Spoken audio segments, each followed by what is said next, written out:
Hey friends out there in YouTube land, Rob here. Today we're going to be talking about this beautiful PRS P20E Paul Reed Smith guitar. This comes in two different variants. You've got an electronics and a standard. This is the standard, and T stands for the P20 Tonnerre. Tonnerre stands for thunder, so it should be a lot of fun to talk about. This is a parlor size guitar, really cute guitar. I think it sounds great, travels well, comes with a gig bag. We're going to be talking about that today. Now, as we do, we're going to go through a couple of different things from specs, walk around, sounds, gripes, and my final thoughts.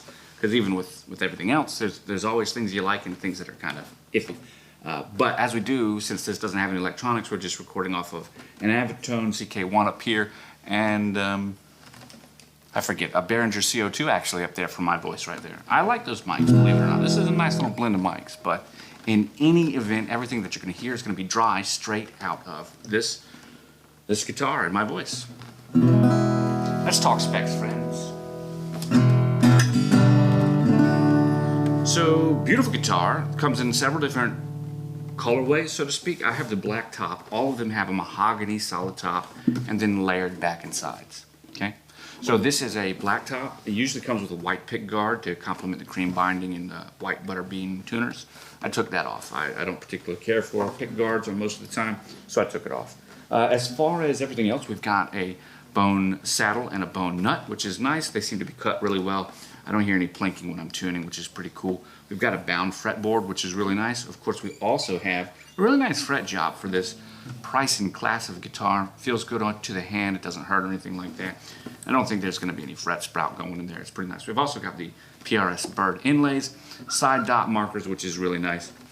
Something that PRS is doing to help this guitar stand out, right, is actually they've got some hybrid bracing. So we've got X brace, right, but at the bottom here in the lower bout we actually have fan bracing, 5 fans with the interconnection braces across them. So we've got a little bit of that to help get some additional projection from what I understand.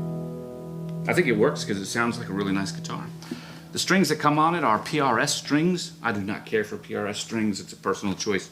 You guys out there might have your own favorites, but for me, I went ahead and put a set of D'Addario XT 12 to 53s, which is what's on here. And these sound really nice. Although Tonnerre means a little boomy, right? I think it's loud. Compared to my GS Mini, I don't think that it has the same bass response, but I do like the sound of this guitar. All right, so we've had that kind of talk, a little bit of a walk around. Let's go ahead and actually hear some sounds. What do you say?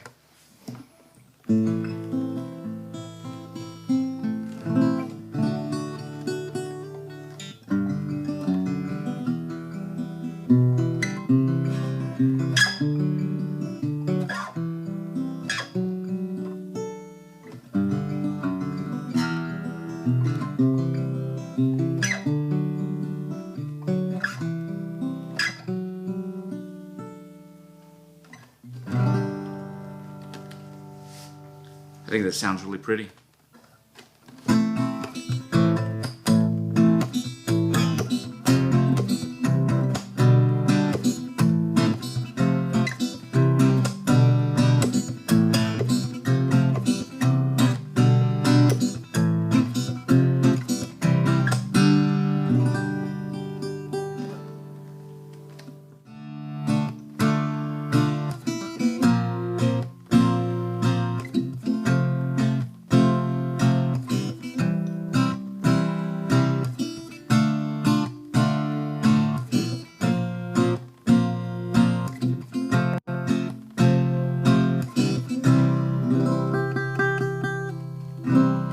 So the cowboy chords sound pretty good. What about A up here and a B?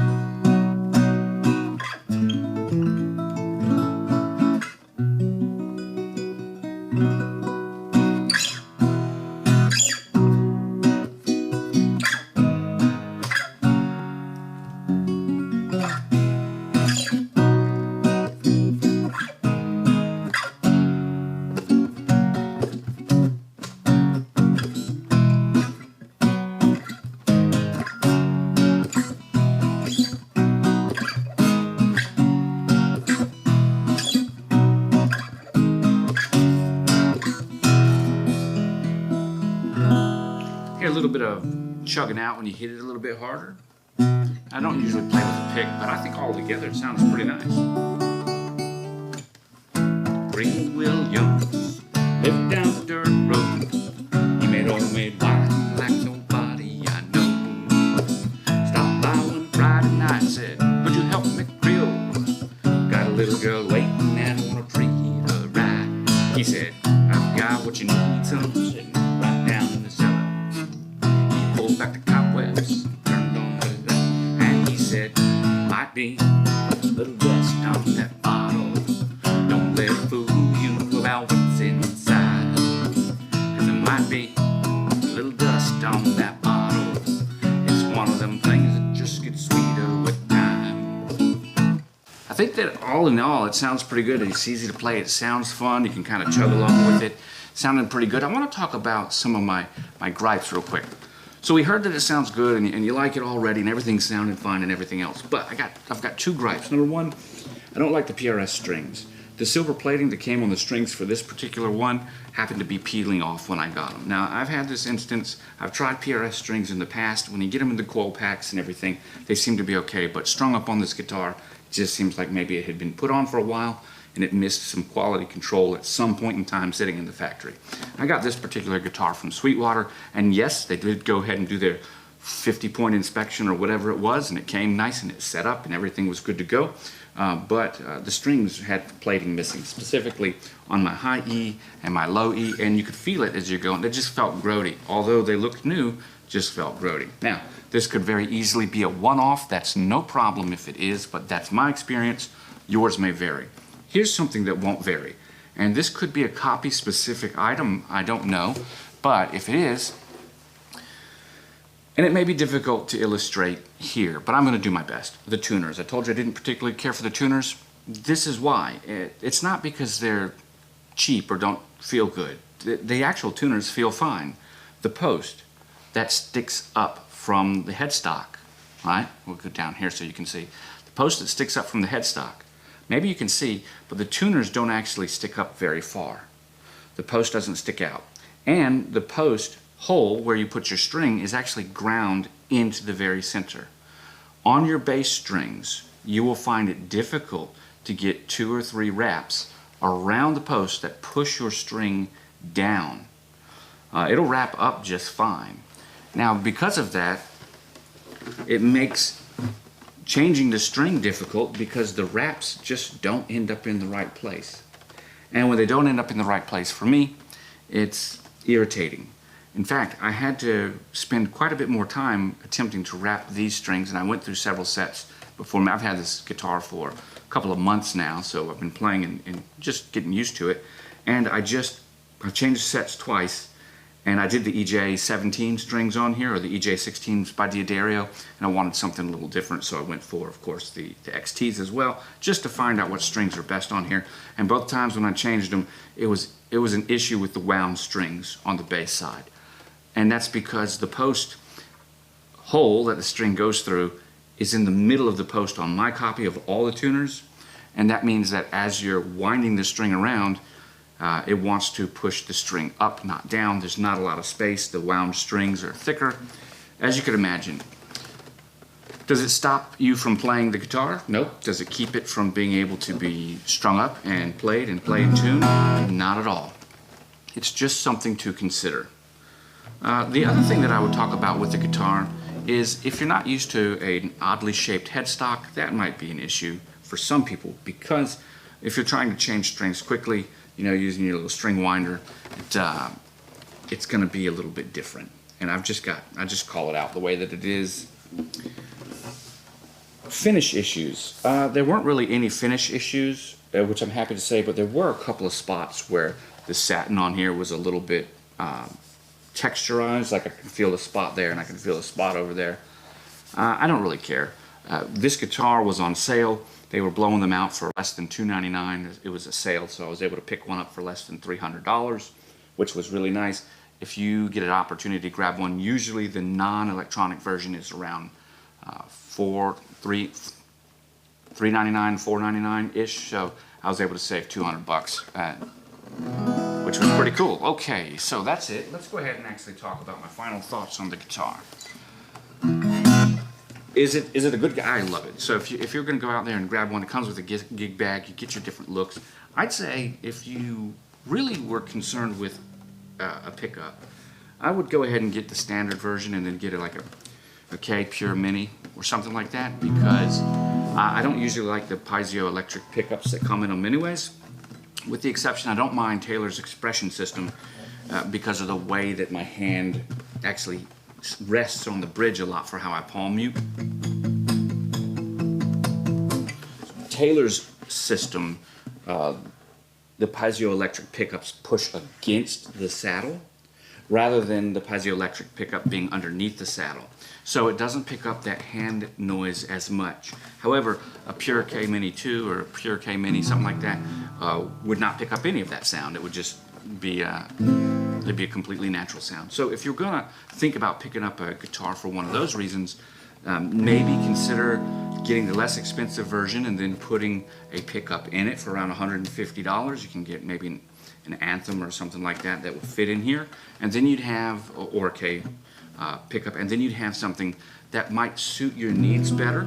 So I'm saying this because you can usually find at least once every quarter, once every 5 months, you can find the non-electric version, the standard P20, on sale at that great price. And if you can find it on sale, why not get it on sale, save the money, and then put the amp that you want in there? That's what I would do.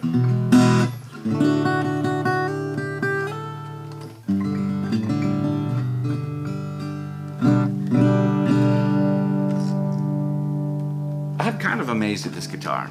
I really like it for the quality and the sound and the feel. I gotta tell you, it's something that's worth having, especially at a price that you can get it on sale. Now, if you're going to ask me, would I buy this guitar over my Taylor GS Mini Koa Plus? No, I would not. Would I buy this guitar at full price? No, I probably wouldn't. Why? Why is that? Well, I think that if you're going to spend full price for this guitar is around $500, $400, and you're getting a parlor, I think that you could be much more happy with the Alvarez Artist Series Player Parlor 66 Shaded Edge Burst SHB. You're going to have a little bit wider of a fretboard. We're at 1 11/16 here compared to the Alvarez, which is going to be at 1 3/4. You're also going to have a different selection of mahogany for the top. I think that when you were to look at the mahogany, you're going to get a AA, maybe even a AAA select mahogany top, rather than just your standard mahogany top that you'd get with the PRS. If you're getting a blacktop version, that doesn't necessarily matter. You're also going to get, in this case, we've got 14 frets to the body and standard headstock, as you can see. But if you pick up the Alvarez, the Artist Series, you will get a slotted headstock, and if that's something for you, that's great. And I believe it's also 12 frets to the body. But maybe that's the Master Series. Even the Master Series that comes in all solid mahogany for Alvarez is only going to be around $750. So for about twice the price of a regular price, you could have a completely solid mahogany guitar, and with all of those additional accoutrements. In fact, that's one of the guitars that I'm looking at, because I would really like a 12 fret open headstock 1 3/4 inch parlor. It'd be nice if Taylor made one of those. I really like Taylor, or even Martin. I'd pick up one of those. I do like the Martin Road series, but now we're getting into $1,500, $1,700, and that's not what this is about. As far as the $300, $400 price point, something like this, I don't think you could go wrong. If you're picking this up for $300 or $400, you're going to be having a good day. There are some additional alternatives that are in this parlor size. They've got the Cort CJ, which is the company that makes this, is Cort. And if you're going to pick up this guitar, the Cort CJ is a little bit less than this one. It's full price, and it's that mini size like that Taylor. And on the Cort, it would also have a blown out back, a bowed back, in order to just help that projection stand out. I've played them in the guitar stores. I like them, but once again, I didn't buy one of those because in this instance I was able to buy this around $300, a little less than $300. $300 including tax and shipping is like $2 something. So it was a really great deal. I like the guitar. I hope that this has been helpful for you. If it has, please don't forget to like and subscribe. Hit those comments down below. Let me know what you think. If you've got one, if you play with one, tell me how you enjoy it. And if you want to pick one up for yourself, don't forget to use the links down below. You can grab one on Amazon or wherever those links lead you. I'm Rob. I want to thank you for watching. Remind you, I'll catch you guys on the flip side. Bye for now.